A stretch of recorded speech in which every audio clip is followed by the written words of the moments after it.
كرة ثابتة لمنتخبنا. محمد صلاح، نجم الكبير محمد صلاح.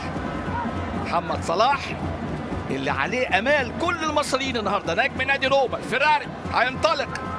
محمد صلاح، صاروخ محمد صلاح، هل يكون في مرمى الحارس بريما رزاق هنا في هذه الكرة؟ لكن 10 دقائق مصرية حتى الآن مطمئنة، تدينا مؤشر يعني إن منتخب مصر حاضر وبقوة.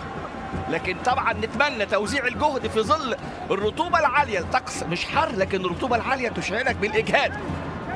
عبد الله ومحمد صلاح وبكاري جسامة حكم هذه المباراة اللي بيحكم للمرة الرابعة في نهائيات الأمم الأفريقية. كرة ثابتة على حدود منطقة الجزاء ما بين محمد صلاح وعبد الله السعيد. محمد صلاح يسدد قنبلة، ولد الفيراري المصري يطير بأحلام المصريين.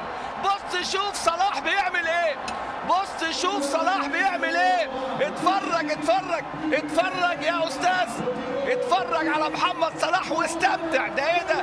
ده ايه الجمال ده؟ ايه الجمال ده؟ محمد صلاح يضعها في الشباك ويرسل رسالة لكل مصري، بحبك يا مصر، بحبك يا بلادي. وصلاح امامنا هنا يسجل الهدف الاول بابداع وبلمسة فنان هو محمد صلاح. ده حاططها ايه؟ قنبلة قنبلة قنبلة امامنا هنا في مرمى بريما رزاق. وادي امامنا هنا بقى الكرة ايه؟ رايحة في الشباك، بتعلن عن الفرحة المصرية والتقدم المصري.